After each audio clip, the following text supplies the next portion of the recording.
la production ne veut pas de toi parce que tu es noir.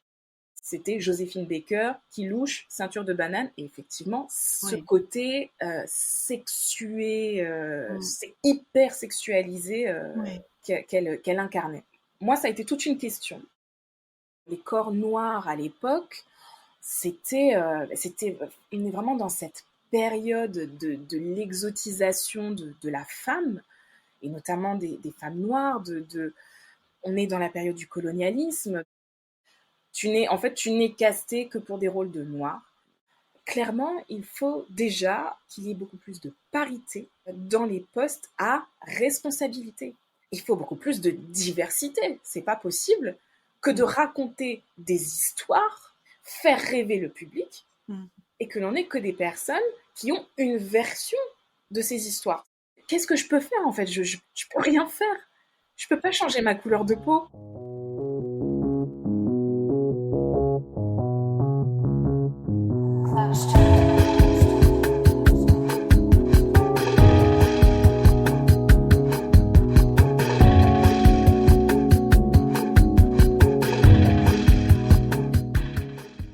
Tu écoutes le podcast L'entrée des coulisses, un bouche à oreille pour renouveler tes coups de cœur culturels, un temps pour rencontrer des artistes de tout horizon, un moyen de soutenir ensemble la diversité artistique.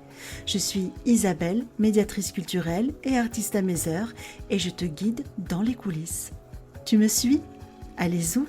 On y va. Bienvenue dans cet épisode différent de tous les autres épisodes déjà réalisés dans l'entrée des coulisses. J'ai choisi d'aborder un sujet dont on parle peu, la question des femmes racisées dans le milieu culturel et artistique. Alors pourquoi ? Pourquoi m'intéresser à ce sujet, moi qui ne suis pas noire et qui n'ai donc jamais subi de discrimination en raison de la couleur de ma peau ? Alors déjà parce que l'ADN de l'entrée des coulisses, c'est la curiosité, la découverte, l'ouverture sur l'autre et donc l'ouverture sur les défis auxquels mes invités font face. Ensuite, parce qu'humainement, je trouve cette discrimination injuste et néfaste pour tout le monde et pour le monde culturel. Enfin, parce que ce sujet semble être totalement évité dans les médias, comme un truc tabou, dont on connaît l'existence, mais qu'il ne faut pas dire. Donc, pour discuter de ce sujet, j'ai invité Alicia Bigot, qui est comédienne, danseuse, qui est à la tête de la compagnie Sénat. Et ce jour-là, Alicia apparaît sur mon écran. C'est donc en visio, tu l'as compris. Elle apparaît souriante, comme souvent, vêtue d'un haut blanc, avec de grandes boucles d'oreilles vertes magnifiques. C'est un épisode très riche où nous avons eu l'occasion d'évoquer la discrimination dont a été victime Alicia, d'évoquer aussi des aspects de l'histoire coloniale de la France, d'évoquer la symbolique de la célèbre ceinture de banane de Joséphine Baker, et surtout, nous avons abordé les obstacles existants pour les artistes noirs et quelles pourraient être les solutions à mettre en œuvre. Et la parole d'Alicia rend le tout passionnant. Bonne écoute.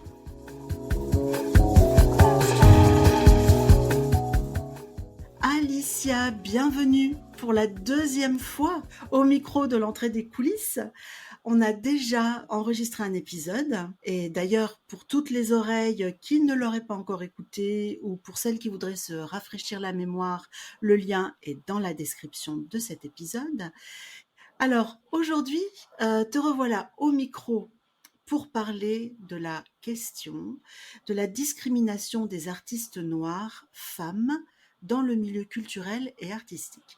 Alors Alicia, d'abord, comment tu as réagi quand je t'ai invitée pour parler de ce sujet ô combien vaste et épineux ? Alors déjà, Isabelle, un grand merci. Merci beaucoup pour ta confiance. Merci pour cette deuxième invitation. Je suis très très touchée. Comme je te le disais en off, moi j'ai été très touchée justement que tu m'invites à parler de ce sujet, qui est un sujet certes épineux, mais qui est un sujet nécessaire Et à mon sens, il est nécessaire de pouvoir donner la parole à tous et de pouvoir, mais mettre en lumière aussi je dirais, ces soucis que l'on peut avoir déjà en tant que femme. Je pense que déjà en tant que femme, on sait que ce n'est pas toujours évident. Et bien sûr, lorsque se rajoute la question de la couleur de peau ou D'autres obstacles, oui. exactement, voilà, ça vient alourdir le bagage et les difficultés qui peuvent se poser. Alors, Alicia, entrons dans le vif du sujet. Dans le premier échange que nous avions eu, tu nous as raconté une expérience de discrimination flagrante et pourtant, tu as mis du temps à t'en rendre compte. Tu as mis du temps à te rendre compte que tu étais victime de discrimination en raison de la couleur de ta peau. Est-ce que tu veux bien nous raconter? Oui. Alors, en fait, je travaillais dans une compagnie qui fait, on va dire, du cabaret, musical, voilà, spectacle, on va dire spectacle tout public. Et ça faisait déjà quelques années que je travaillais avec eux. Ça se passait très bien. Et il y a une nouvelle création qui se fait, qui est plutôt un gros spectacle. Moi, je ne peux pas faire la première version. Je suis en tournée dans plein d'autres compagnies, donc je ne fais pas les premières. Et on me dit, mais il n'y a pas de souci, de toutes les façons, tu connais toutes les chorés, tu connais déjà tout. J'étais même venue d'ailleurs une fois les voir en répétition. Je me suis retrouvée à apprendre les chorégraphies aux nouveaux danseurs, parce que moi je Ah oui. connaissais tout et eux voilà, connaissaient pas. Donc bon, voilà, on me dit, il n'y a pas de souci. De toute façon, pour la reprise à la saison d'après, tu feras certainement une reprise de rôle des personnes qui seront absentes. Bon, Ok. pas de souci, moi je fais ma tournée. Au moment des reprises de rôle, bon bah je suis là, je suis dispo. Et on me dit, alors écoute, en fait, tu vas pas pouvoir faire le spectacle. La production ne veut pas de toi parce que tu es noire. Ils te l'ont annoncé comme ça On me aussi l'a clairement? annoncé comme ça. Oh, On m'a dit, écoute, en fait, on va mettre telle et telle danseuse, elles sont blanches, ça passera mieux. Et moi, je me prends ça, mais en fait, je comprends pas. C'est-à-dire que, effectivement, il y avait eu des petits trucs. oui. Des petits Alors, signes avant-coureurs? les petites choses avant-coureuses qui étaient, alors pour l'autre anecdote, parce que ça, enfin, moi, je le prenais, en fait, pour moi, tout était tellement énorme que Oui. moi, je le prenais vraiment au second degré, en fait. Je prenais pas du tout ça au premier degré. Mm. Où en fait, on avait un spectacle qui était un spectacle tour du monde. Oui. Et il y avait une chorégraphie russe. Alors en plus, alors pour l'anecdote, c'était très chiant à apprendre. Je m'étais pris la tête à essayer de comprendre la choré qui était compliquée. Et là, on me dit, écoute, alors tu vas faire tout le spectacle sauf le russe parce que t'es noir et il n'y a pas de russe, il n'y a pas de noir en Russie. Et donc moi, je fais, bon. Et en fait, je me dis, ça me passe un peu par-dessus la jambe parce que je me dis, de toute façon, elle est chiante à apprendre. Oui, voilà. Si j'y suis pas, ça m'arrange. Ça me va très bien. Ça m'en fait une de moins. Et en fait, je le prends. Mais voilà, je le prends même pas mal sur le coup. Je me dis, bon. Et en fait, je me rends compte que c'est des petites choses comme ça. Mm. Et ce truc-là arrive. Et en fait, ce truc-là est très gros. Oui. Mais c'est pareil, c'est que c'est tellement gros que je me dis, mais non, c'est pas possible. En fait, j'ai peut-être un petit problème de poids en ce moment. Mon Mm. physique, il est pas terrible. Je me trouve, voilà, ça va pas. Effectivement, à côté des autres, elles sont plus jolies, plus minces, plus grandes. Donc en fait, c'est ça, mais ils osent pas me le dire. Vraiment, en fait, moi, je me dis ça. Ils n'osent pas me dire que j'ai des problèmes de poids, que ça va pas. Et donc moi, je me mets à faire des régimes. Enfin voilà. Mais en fait, je n'y crois pas. D'accord. Et ce qui se passe, c'est que en fait, il y a une danseuse qui se désiste sur une date. Et donc tout compte fait, on me dit oui, on s'est battu pour toi. Ah, quand même. Pour que tu viennes. Bon, en gros, je pense qu'ils sont un petit peu en galère et que, comme je disais, je connaissais toutes les chorés moi. Donc Mm. moi j'avais juste 3 chorés à apprendre et tout le reste je le connaissais déjà. Donc on me dit bon bah tout compte fait, on te met sur le spectacle. Et moi je continue toujours, hein, je suis toujours dans mon délire de faut que je perde 5 kilos pour que ça passe quoi. Enfin vraiment. Mm. Et là au moment où j'arrive, j'ai une partie de la troupe qui me dit écoute Alicia, on est désolée de ce qui t'arrive. C'est vraiment impensable ce que tu vis là. Et en fait, je prends conscience, mais le jour J, que je suis D'accord. victime de discrimination. C'est grâce aux autres, en fait, que Et tu grâce t'en aux rends autres, en fait, vraiment, où là, je réalise que ouais. réellement, on ne voulait pas de moi parce que je suis noire. Et là, là, je me dis, j'aurais mieux fait de pas venir. Ah oui? Parce que là, en fait, là, j'ai un vrai malaise. Ouais. Je comprends que, effectivement, je suis victime de racisme. Alors, Oui. c'est pareil, moi, le racisme, je le vis depuis que je suis toute petite. C'est pas un truc que je découvre, en fait, mais c'est juste que je le découvre là, dans ce milieu où entre guillemets, jusque-là, en fait, moi, j'étais embauchée parce que j'étais noire. Toutes les productions que je faisais, on me prenait parce que, voilà, soit j'étais le pourcentage diversité, soit j'étais, voilà, ça faisait partie en fait De la distribution, il fallait une personne de couleur, oui. La question ne s'était jamais posée jusqu'à ce jour-là. Et c'est pour ça comme je te disais, c'est important aussi, quand bien même, peu importe la couleur de peau que l'on a, Oui. de pouvoir, parce qu'en fait, nous, comme c'est quelque chose qu'on vit régulièrement et c'est bête à dire, mais on a tendance à oublier. Et je pense que des fois, heureusement en fait, je pense que Oui. notre cerveau fait le tri. Et donc là, j'ai compris, j'ai effectivement compris. Et du coup, qu'est-ce que tu as fait à ce moment-là? Tu as quitté la compagnie? Tu as pris sur toi? J- Quelle solution tu as mis en place J'ai fait l'autruche. J'ai fait l'autruche pendant de nombreuses années pour te protéger, certainement? pour me protéger parce que je pense que j'avais énormément de mal à comprendre en fait. Oui. Vraiment, je sais que ça peut paraître choquant peut-être. J'avais du mal à comprendre, j'avais du mal à accepter. Je savais pas comment me positionner. En même temps, j'avais tout simplement besoin de travailler en fait. C'était une compagnie qui me donnait beaucoup de travail. Je sentais à la fois la chorégraphe désolée de ce qui se passait, donc elle essayait de me donner autre chose, de me mettre sur d'autres dates. Et de l'autre côté, on me disait, bah écoute, voilà, nous quand on nous demande de pas mettre de noir, bah on met pas de noir. Je savais pas s'il fallait argumenter ou pas. Je pense que j'avais pas envie. Je crois qu'on est nombreux à se reconnaître là-dedans où des fois on a juste pas envie d'aller se positionner entre parenthèses en tant que victime, même si on est victime de discrimination, hein, mais on sait qu'on vaut mieux que ça, en fait. Sincèrement, j'avais aucun doute sur mes qualités d'artiste à ce moment-là. Moi, j'avais des doutes sur mes qualités en me disant, faut peut-être que je perde quelques kilos parce qu'effectivement, voilà. Mais en tant qu'artiste, en tant que danseuse, puisqu'à l'époque, j'étais vraiment que danseuse, moi, je Oui. savais que j'avais pas de problème. Je savais que j'étais hyper pro, qu'on pouvait compter sur moi, que voilà, moi, il y avait jamais de problème à ce niveau-là. C'était juste un truc là. Enfin, je me disais, qu'est-ce que je peux faire en fait je peux rien faire. Je peux pas changer ma couleur de peau. Mais justement, je voudrais qu'on s'attarde un peu sur ce point-là, la couleur de peau. La couleur de peau renvoie au corps, Oui. et le corps, c'est aussi l'outil de travail, hein, de l'artiste, et encore plus pour les danseurs et danseuses. Et je pense que c'est important qu'on s'attarde sur cet aspect-là. Le corps, et le corps des femmes noires, encore plus dans les arts, est porteur de stéréotypes très très forts et très ancrés. Je vais lire un extrait du recueil Noir n'est pas mon métier, qui est un recueil qui a été publié en 2018 par un collectif de 16 artistes noirs qui témoignent des discriminations dont elles sont victimes.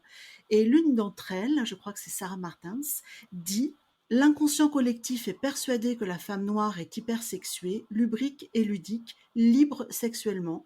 Le corps des femmes noires est un éternel fantasme.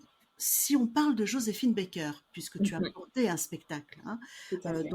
dont tu portes l'histoire donc dans ton spectacle en miroir avec le personnage que tu y interprètes, Joséphine Baker, elle, tout au long de sa vie, elle a dénoncé le racisme et la ségrégation, puisqu'elle vient des États-Unis où la ségrégation sévissait plus plus. Quand on la découvre à Paris, dans la revue Nègre, du nom du spectacle, hein, dans lequel elle dansait, quand elle se déhanche dans un décor de jungle, quasi nue, avec sa fameuse petite ceinture de banane qui est à la fois un symbole sexuel et raciste, hein, comment tu le comprends, toi? Est-ce qu'en reprenant ces clichés raciste envers les femmes noires d'ailleurs. Est-ce que Joséphine Baker a cassé des codes? Qu'est-ce qu'elle a apporté? Dis-nous, toi, tout Ah, simplement. et ça, c'est vraiment tout le... D'ailleurs, ça a été tout l'objet du spectacle. Pour Oui, moi, dès le départ, avant même de commencer le spectacle, pour moi, l'image de Joséphine Baker avec sa ceinture de banane, ce n'était du tout, pas du tout, ce que je voulais devenir. Pas du tout. En tant que danseuse, moi, je voulais être une vraie danseuse. Enfin, pardon, hein, Joséphine Baker est une exceptionnelle danseuse. Mais moi, j'avais vraiment cette idée de danse contemporaine, jazz, etc. Donc, au départ, c'était pas ça du tout. Et alors, la question de la ceinture de banane, encore moins. Petite, ça m'inspirait pas. Et effectivement, en grandissant, j'ai très vite compris l'aspect colonialiste et raciste qu'il y avait quand même derrière ce costume qui lui oui, a collé à la peau et malheureusement qui lui a collé à la peau très longtemps. oui, Elle oui, commence enfin, je dirais, à se libérer de sa ceinture de banane depuis peut-être une dizaine d'années, mais avant ça, c'était Joséphine Baker qui louche ceinture de banane et effectivement ce oui. côté sexué, Mm. c'est hyper sexualisé Oui. qu'elle incarnait. Moi, ça a été toute une question. Et justement, ça a été même la question de me dire est-ce que je suis capable de la porter en fait cette ceinture. Parce que voilà, je sais que au moment où je vais la mettre, il y a tout ce background qui va faire, qui va arriver sur scène et qui va éveiller des choses dans le public. J'en ai beaucoup parlé avec moi-même puisque j'ai fait aussi la mise en scène. Et oui, Ça a été une vraie question entre un peu schizo, mais ça a été une vraie question. Et au contraire, je me suis dit non, non, non. Si je veux le dénoncer, il faut que je la mette.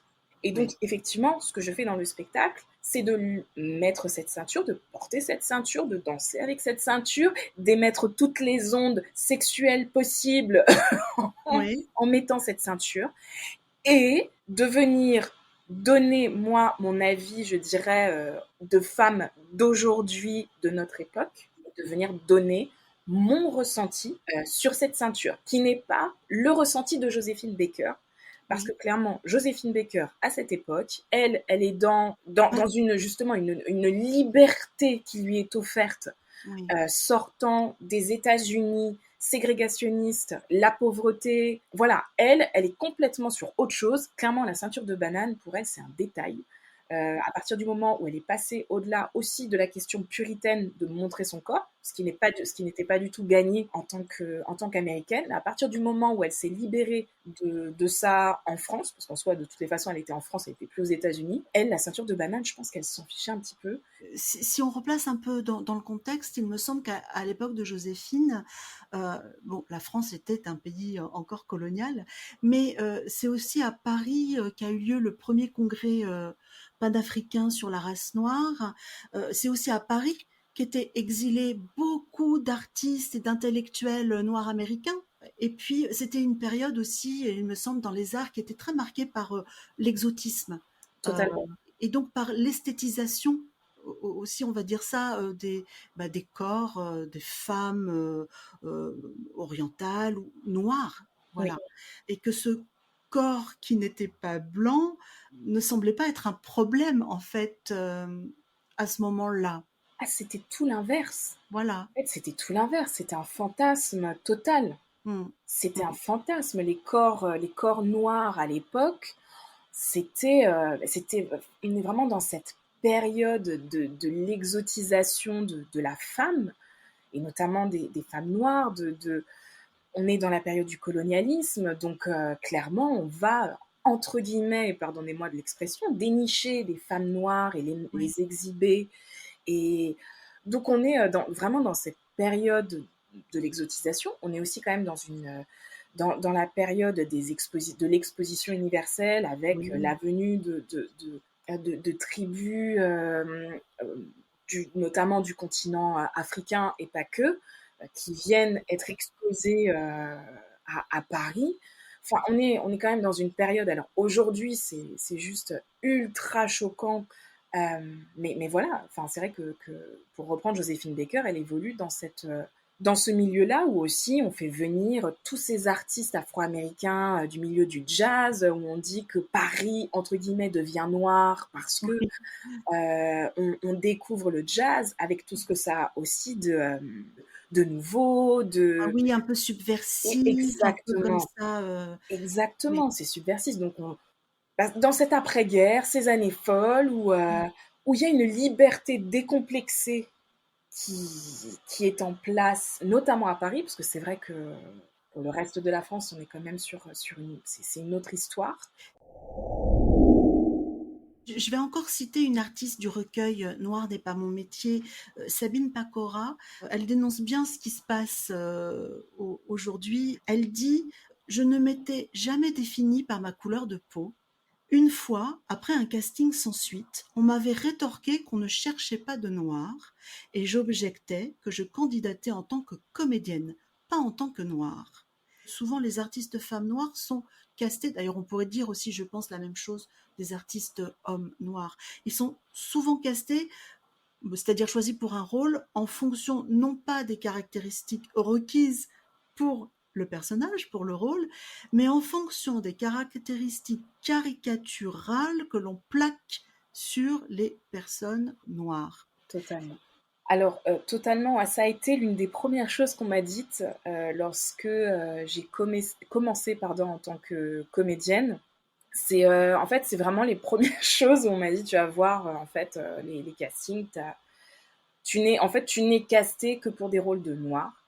Si tu viens pour un rôle autre, avocate, je sais pas, enfin, Chef chef d'entreprise d'entreprise, encore, bon, alors là, on passe un niveau au-dessus. C'est hyper compliqué. Je dirais que c'est pas impossible, parce que moi je pars du principe que tout est possible, et heureusement, mais c'est compliqué puisque tu es face à toutes les autres jeunes femmes de 30 ans, qui soient blondes, rousses, cheveux longs, cheveux courts, grandes, petites, minces, plus rondes, etc. Et que là, la concurrence est rude. ouais. Effectivement, quand on cherche une femme africaine avec un accent, je dis bien avec des grands guillemets, africain. En plus, il y a plein d'accents différents en Oui, parce qu'il Afrique. y a des accents, justement, il y a certains comédiens à qui on disait, voilà, faites-nous un accent africain. Alors, je ne me souviens plus du nom de ce comédien qui disait, oui, mais vous voulez lequel en fait, enfin, vous voulez quel accent, parce que ça n'a, d'un pays à l'autre, ça n'a rien à voir. L'Afrique, c'est quand même un continent. Donc, effectivement, c'est vraiment la première chose moi, qu'on m'ait dite. Ouais. Et alors, pour le coup, moi, je suis métisse. Donc, voilà, en dehors de l'infirmière, alors la prostituée, hein, évidemment, aussi. Hein, là, Ouais, ouais, qu'il y a certains rôles qui sont ouais, déjà distribués pour voilà, la comédienne qui sera métisse, noire, caribéenne, enfin en tout ouais, cas pas blanche de peau en tout cas. ouais. Voilà. Et donc ça crée quand même un sacré plafond de verre dans le développement d'une carrière. C'est vrai que je trouve que le plafond de verre pour les actrices dans l'audiovisuel est quand même très dur, parce qu'effectivement, on est quand même cantonné à ce type de rôle assez limité, limitant et frustrant. Oui, puis on est peut-être aussi, comme toutes les autres femmes artistes, très dépendantes de la demande et de l'envie et du désir d'un réalisateur, voilà. Donc, alors que dans le théâtre, on peut parfois trouver des projets un peu plus alternatifs C'est ou ça, monter soi-même ces projets. voilà. Voilà, ça offre peut-être une porte, une autre porte. Oui, et puis c'est vrai que moi j'étais arrivée avec l'avantage d'être danseuse et comédienne et de savoir chanter un peu. Donc en fait, je jouais plus sur ce côté-là, Oui, où pour le coup, alors bien sûr, hein, on va pas se mentir, moi j'ai fait des spectacles sur Martin Luther King, des spectacles sur Rosa Parks, des spectacles sur la question de l'esclavage, et je peux dire des, en fait. oui. Mmh. C'est-à-dire que voilà, j'ai vraiment principalement travaillé sur des thématiques qui questionnaient vraiment l'histoire en fait des personnes, notamment à la peau noire. Ce qui est normal puisque c'est aussi une partie de ton histoire, Totalement. une partie de tes racines, donc il y a rien d'étonnant à ce que tu crées à ce niveau-là, quoi, et à ce que tu t'y intéresses tout simplement. Oui, oui, oui, oui. Vraiment, au départ, pour moi, c'était une façon de donner une voix, je dirais, aux sans-voix.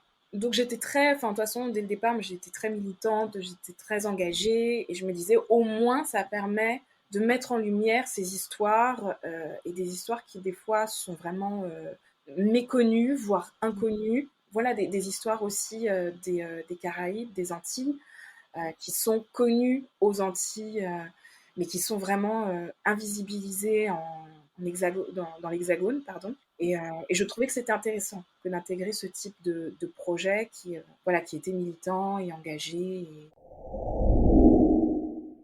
Alicia, de ton point de vue, quelles mesures pourraient être envisagées? Qu'est-ce qu'on pourrait faire pour améliorer l'inclusion et la diversité dans les productions artistiques?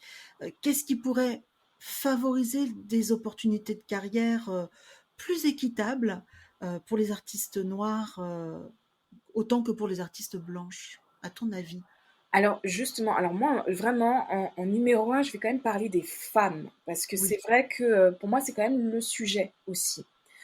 Clairement, il faut déjà qu'il y ait beaucoup plus de parité dans les postes à responsabilité.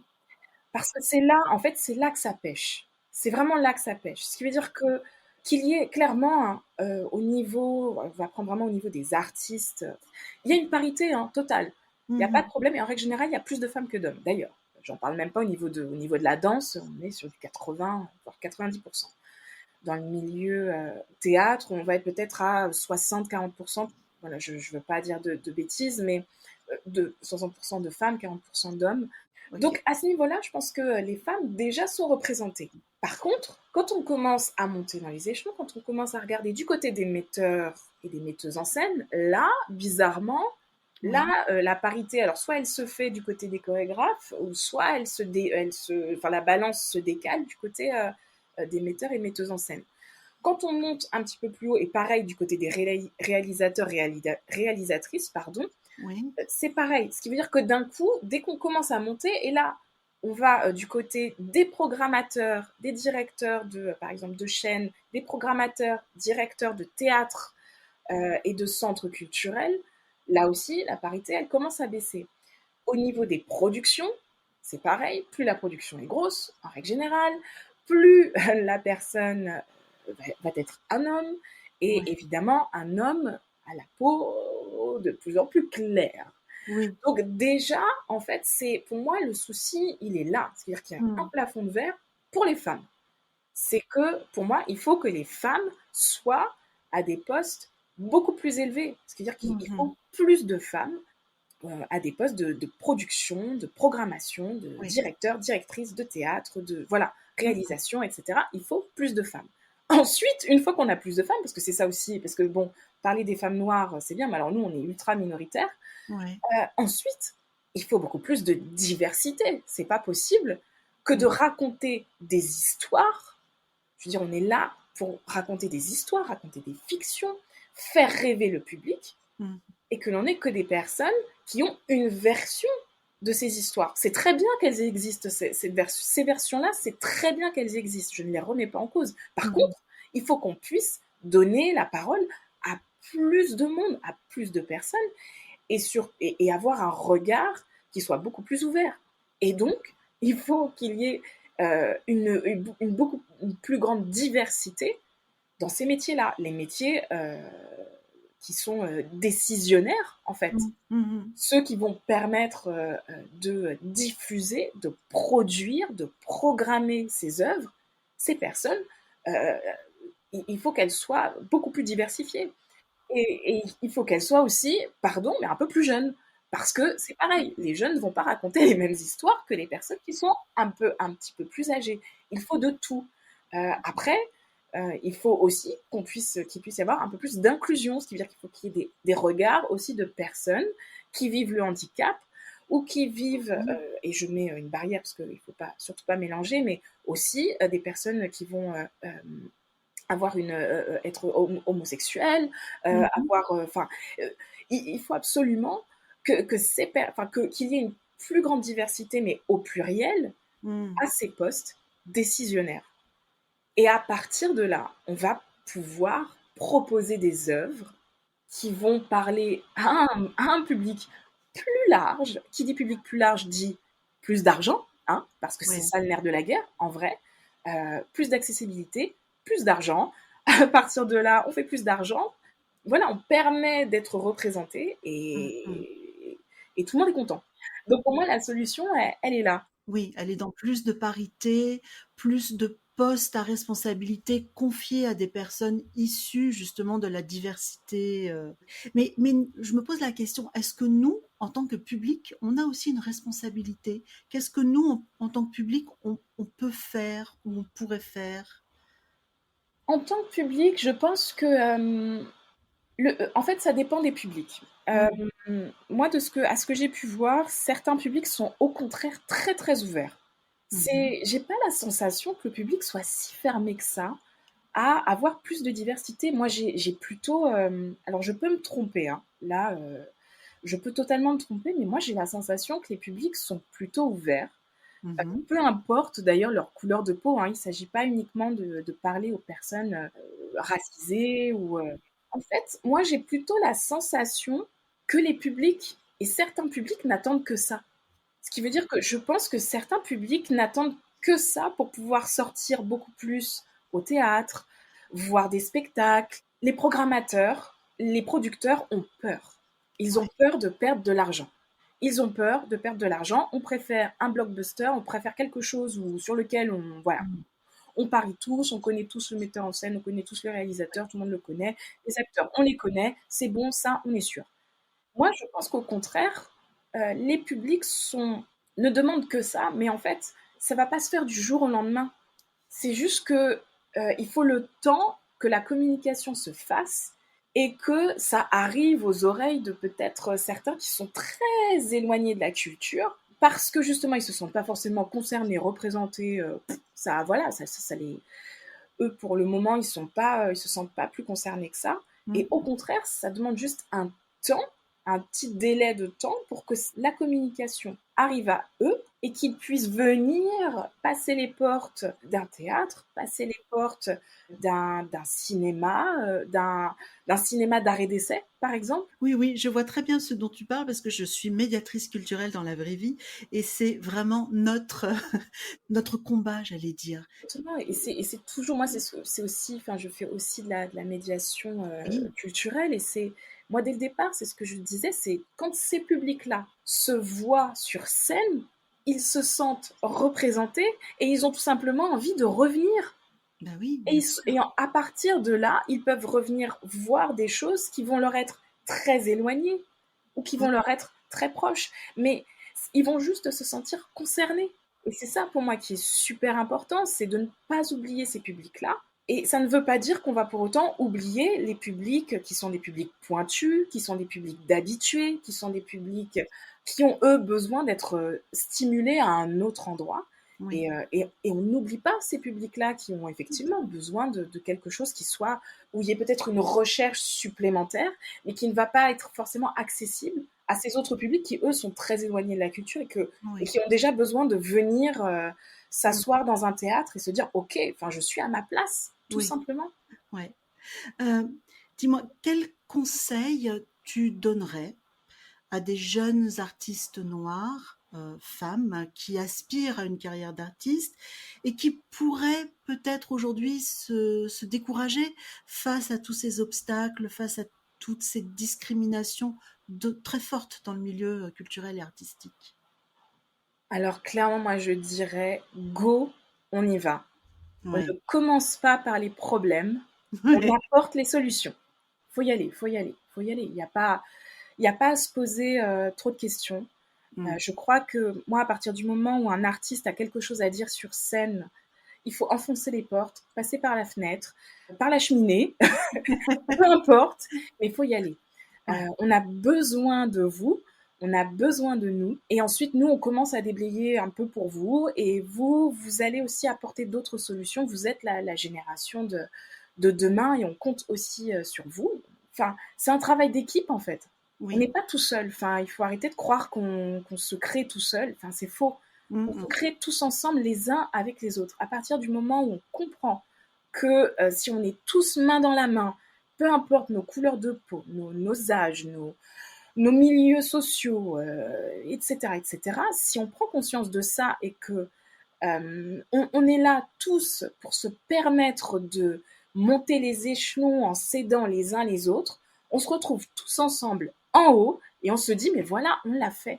Et c'est pour ça d'ailleurs, Isabelle, que je te remercie encore pour cette invitation parce que c'est comme ça en fait qu'on fait bouger les choses. Tu vois, peu importe nos couleurs de peau, on est là pour se tenir la main et pour se dire, mais on y va ensemble, quoi. J'aimerais que tu nous parles de ta compagnie et de ses objectifs, et surtout que depuis le premier épisode, cette compagnie a un peu évolué. Tout à fait. Dès le départ, mon envie, c'était de créer une structure qui permette de mettre en valeur les métissages, de l'égalité femmes-hommes. C'était vraiment l'objet de la structure dès le départ. Et puis, effectivement, cette question des artistes, notamment des artistes racisés, est venue se poser au fur et à mesure des années, puisqu'en étant dans le milieu, je me suis rendu compte que c'était pour certains un frein à pouvoir développer leur art, tout simplement. Mmh. Et j'ai eu cette envie de pouvoir accompagner aussi d'autres artistes et à mettre en valeur, mettre en lumière plus de représentativité, plus de diversité et plus d'inclusion. Donc aujourd'hui, la structure se développe pour pouvoir accompagner les artistes qui se reconnaissent dans ces spécificités-là, même si j'aime pas trop le mot spécificité, mais en tout cas qui, voilà, Avec les mêmes soucis, les mêmes obstacles. voilà, exactement. Donc on a développé ça cette année et donc on est en plein travail. Là, on travaille dans l'ombre depuis quelques mois déjà, mais ça, voilà. Très bien. Alicia, on a terminé notre conversation autour de ce sujet. Est-ce que toi, tu as des choses à ajouter, un dernier message pour nos auditeurs, auditrices? Alors, oui, je vais juste ajouter le spectacle Si j'étais Joséphine Baker revient à la Folie Théâtre à partir du 6 décembre jusqu'au 1er mars. Donc, Waouh! vous êtes les bienvenus. Waouh, c'est cool. Bah, super nouvelle, super scoop pour nous. Génial. Ok. Merci beaucoup, Alicia. Merci beaucoup d'être revenue à ce micro. Merci beaucoup de nous avoir parlé de tout ça avec ton regard de femme et d'artiste. Merci à toi, avec grand plaisir. Encore un grand merci pour cette invitation. Et à très bientôt. Alors dis-moi, cet épisode suscite en toi des questions, des remarques, un témoignage peut-être si tu te sens concerné ou autour de toi si cela concerne quelqu'un, eh bien rejoins-moi sur Instagram pour les partager en commentaire. Alicia sera aussi invitée à réagir et à te répondre si besoin. Tu peux aussi consulter le site de l'entrée des coulisses, le tout nouveau site tout beau de l'entrée des coulisses. Tu y trouveras des ressources pour prolonger cette écoute. Les détails de toutes ces ressources sont dans la description. Et figure-toi que quand il n'y en a plus, il y en a encore. Il existe un bonus. Avec Alicia, nous te faisons découvrir 3 femmes noires oubliées par l'histoire.